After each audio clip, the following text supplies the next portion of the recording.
Welcome back to Under SF Alternative Cultures. I'm Laura. And I'm AJ. This week, hey, I'm Laura. Oh, wait, that's right. You're Laura. Silly me. This week's topic is stand-up comedy in San Francisco.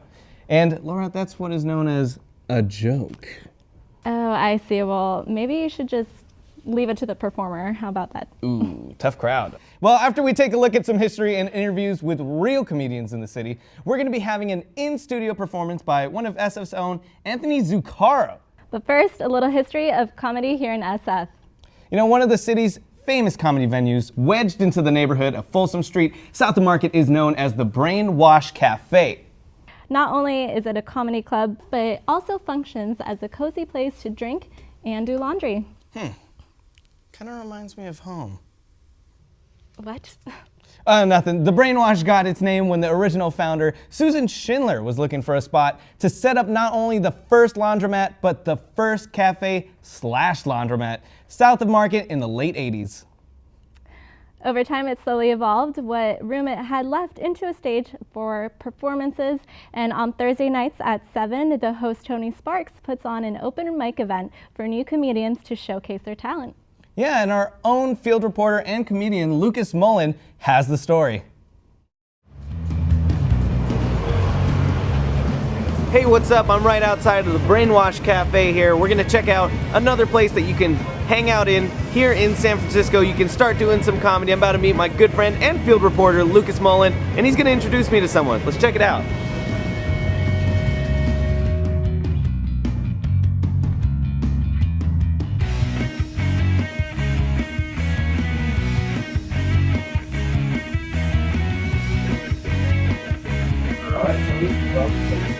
Thank you so much.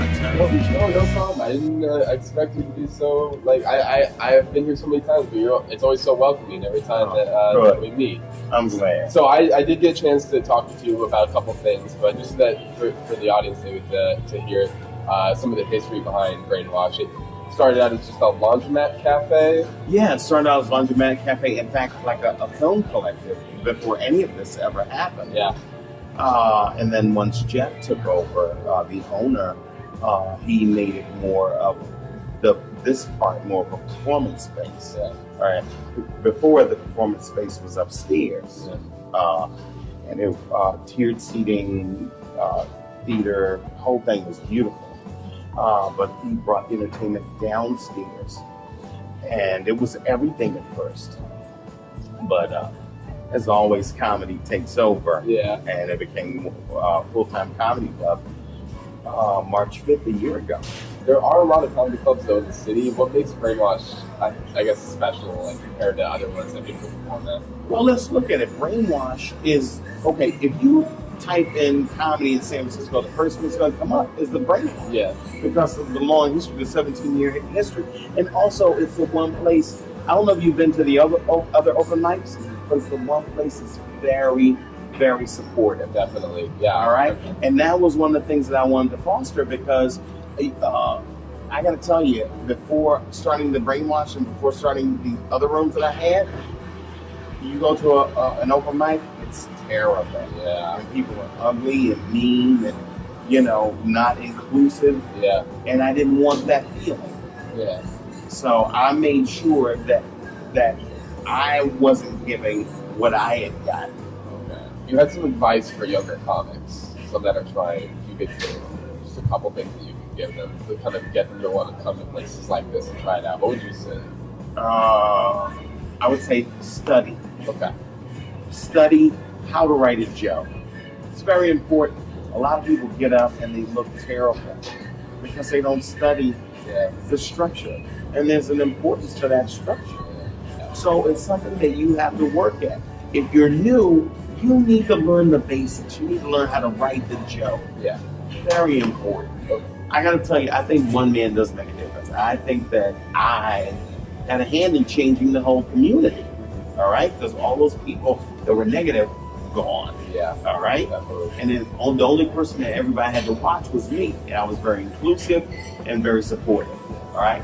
So the community is more supportive than it has been. Yeah. This, okay, I mean, you can go back to the 50s. San Francisco has always been the best place to come and grow. This is the one thing that people never look at. A lot of people come to this city. This is a land of misfit toys, right? Yeah. People come to this city to get away from stuff, but they bring their garbage with them. So they may put on a face like they're all open and liberal, but they have that old garbage behind them. So as a comic, as an entertainer, as a communicator, you have to fight through two levels of garbage. All right? Like their fake face and their real person. So if you get to that and you can make them laugh there, you go anywhere else and you kill. Yeah. I remember being on the road years ago, and people used to go like, you know, them comics, like in the South, them comics from San Francisco, they were always funny. Well, of course they are, because they're fighting through levels of people, of personality. Yeah, you know? That's true. Yeah, there's so many types of people here. But this is really the greatest place to grow. It's the greatest place to build yourself as a comic. When we come back from our commercial break, we'll tell you all about the even deeper underground comedy in SF. Stay tuned.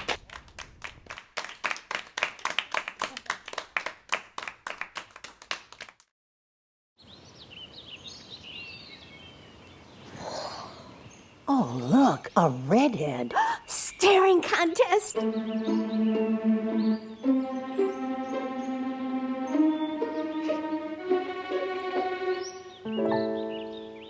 You still got it. I know. Come alive with the forest. The dad was cute. You were looking right at us. Visit discovertheforest.org to find a forest near you.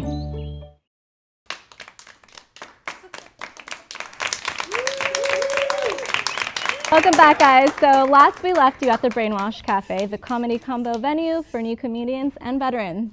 But sometimes it can be nerve-wracking to try your personal humor on complete strangers. That's why some of the comedians you're about to see are here to tell us all about the ideas they're bringing to their own community. Comedians Mike Evans, Tyler Deguerre, Lucas Mullen, and Anthony Zuccaro put on their own showcase for their fans to come see them for free with their host, Jack Moody. I took a trip over to the latest Houth Street showcase to check out the scene and get some interviews with the performers. All right, we're right outside the Houth Street Comedy Showcase. We got lots of jokes. There's a huge crowd in there. And this is what it's like to get started in the Comedy Showcase. Let's go ahead and check it out. Mike Evans, Jr.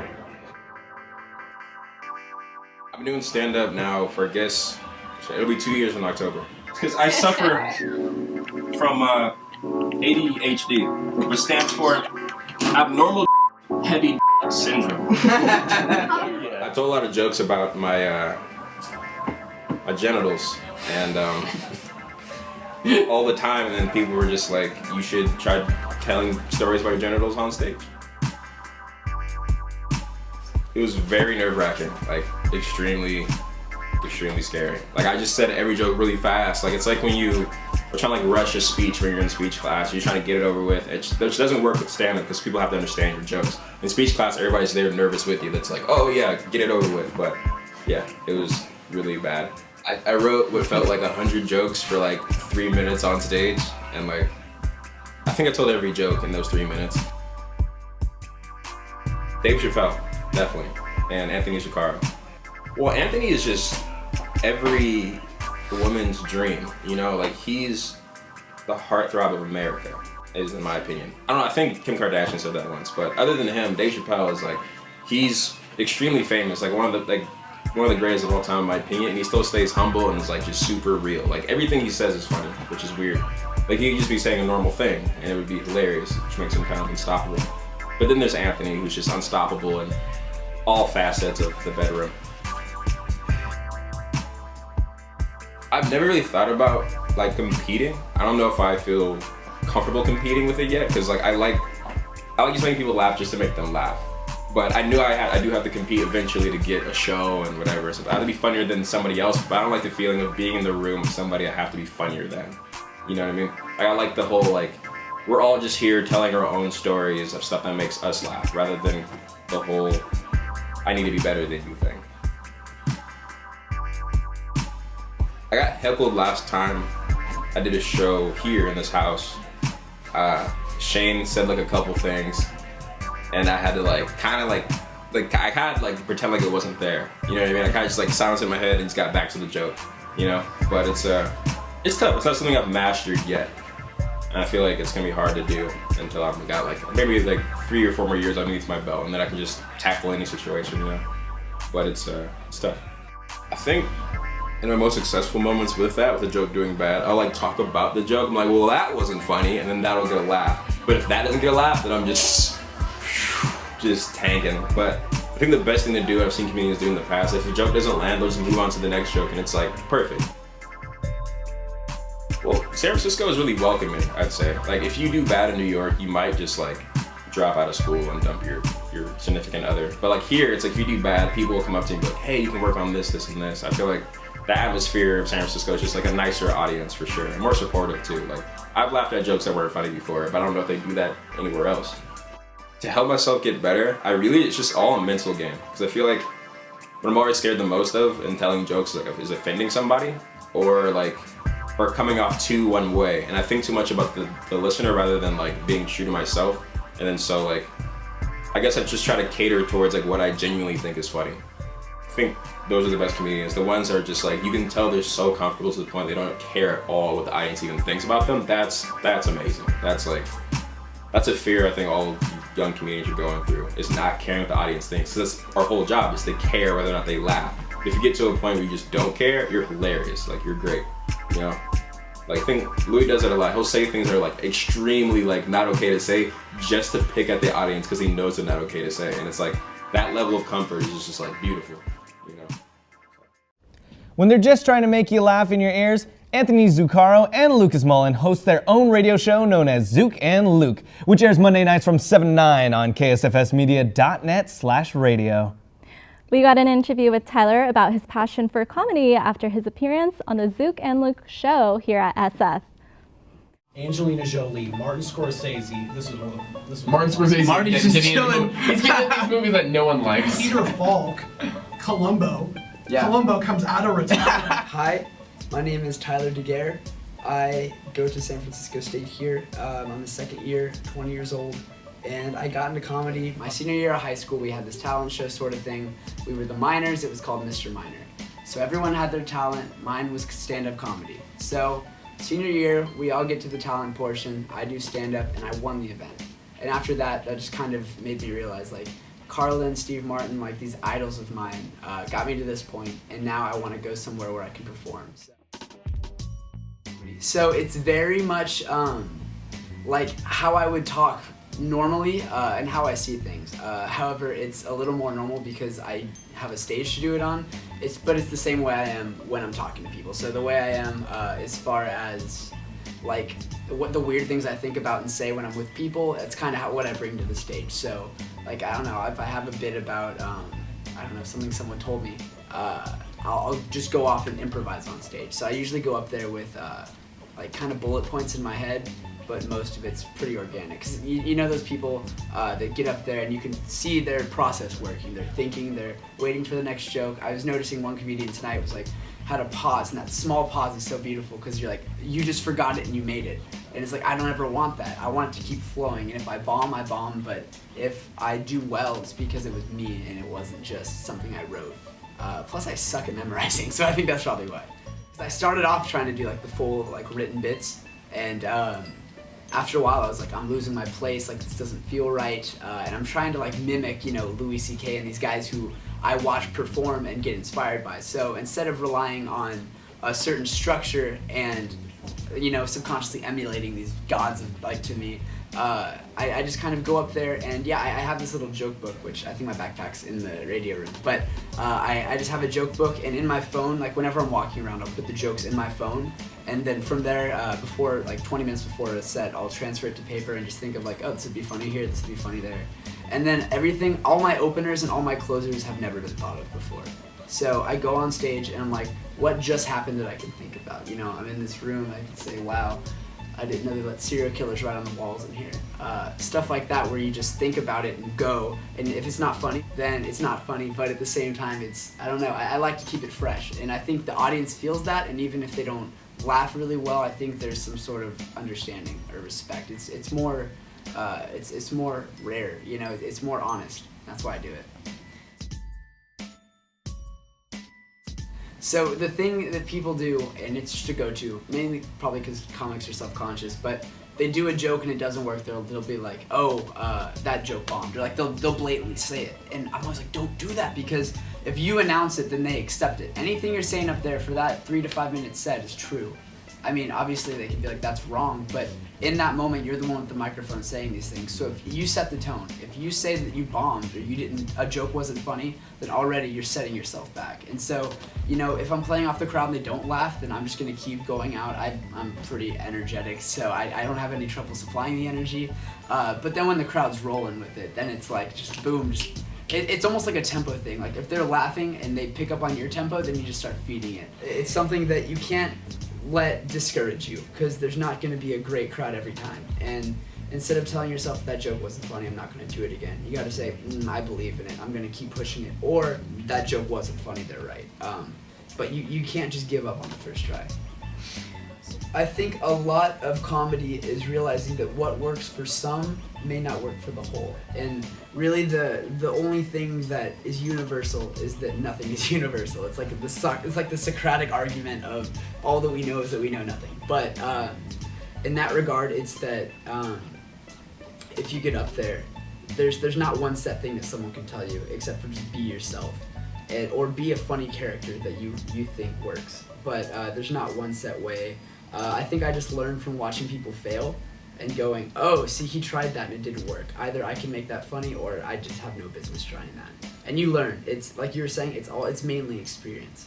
So you usually go out there, and over time, you know, you just kind of rough and tumble. And if whatever sticks, and it works for you, just keep doing it. Whatever doesn't, either try to make it work or just junk it. Don't go anywhere, guys. And when we come back, we have a special performance from Anthony Zuccaro.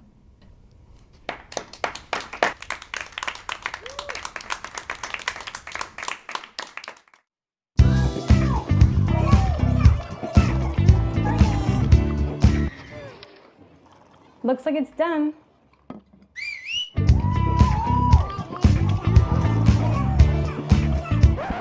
Don't let salmonella get funky with your chicken. On average, 1 in 6 Americans will get a foodborne illness this year. You can't see these microbes, but they might be there. So learn the right temperature to cook each type of meat. Keep your family safe at foodsafety.gov.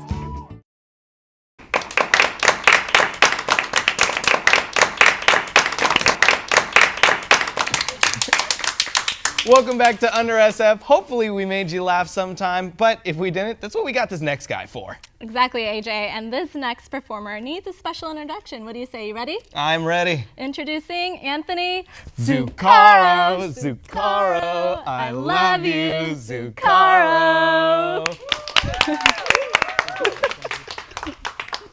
Oh, thank you. Thank you, everyone. I've been told this before, but don't quit your day job. Yeah, no, it's great to be doing stand-up in front of 20,000 people. Just look around. This is fantastic. No, I've been doing stand-up a little while. I went down to LA the other day, and I got into 2 nightclubs because I told the bouncer that I'm related to Paul Giamatti. And they bought it. They bought it. It's all in who you know. It's all in who you know. I look like a lot of people, and it kind of impedes my progress with women. Like I look like Michael Cera in widescreen. What else? I look like the Jewish Manning brother that they forgot about. Elijah Manning. I look like the Trey Smith of the Manning family. And none of you got that joke because none of you know who Trey Smith is. He's Will Smith's oldest son. So think about that for a second. No, I think I have problems with women because I look like Corey Matthews if he didn't get with Topanga. And it's some like spin-off show that's a drama and a lot sadder. No, I look like if Shia LaBeouf was homeless. That's kind of the aesthetic that I'm looking for. You know what happens to me if I'll just catch a glimpse of myself in a mirror in public, and the first thing that comes to my head is surprise, which is not the first emotion that you want to see or feel when you see yourself. Like, I know I didn't leave the house like that.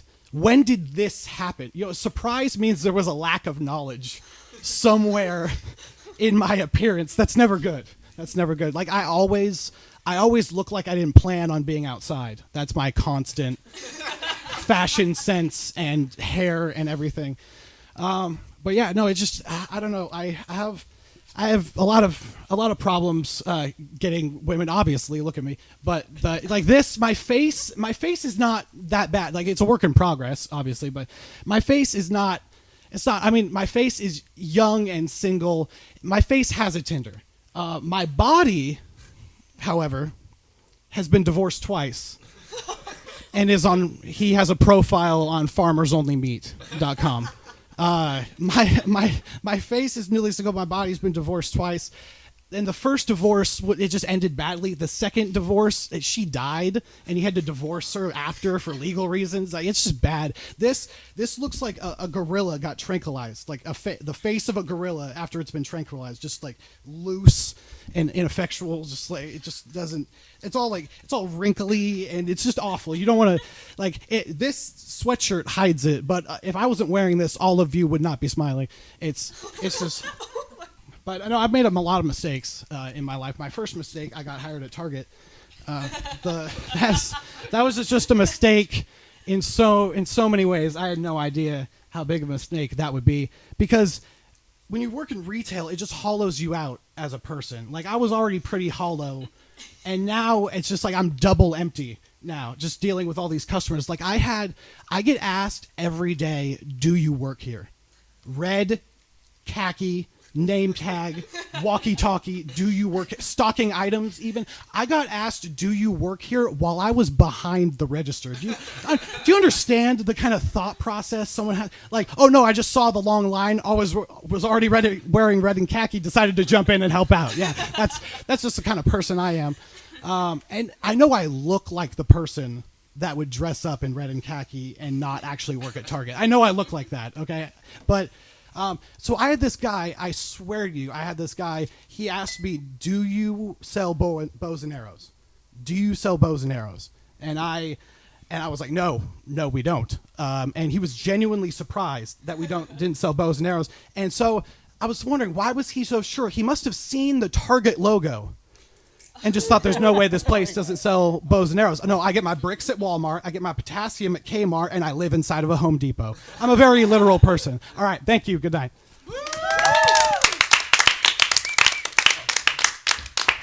Anthony Zuccaro. Zuccaro. We love you, Zuccaro. We love you. How long have you been doing some stand-up? 6 years now. 6 years. Wow, and what inspired you to go ahead and start making people laugh? Well, I wasn't really good at anything else. And so, no, it's just, I always had already a knack for making people laugh. And then I never thought I would be able to do stand-up until someone suggested it to me. And I tried it out once, and I've been addicted ever since. So. Hey, a huge shout out to Anthony Zuccaro. That dude is absolutely hilarious. At least he made you laugh, because I know we can't make you laugh. We tried, but I think our career is in Broadway, maybe? Exactly. We've got the dancing and twinkle toes down. And unfortunately, this show is going down for right now, but we'll see you next time for Under SF. I'm AJ Datanagan. And I'm Laura Ariano. And thank you for choosing Under SF Alternative Cultures.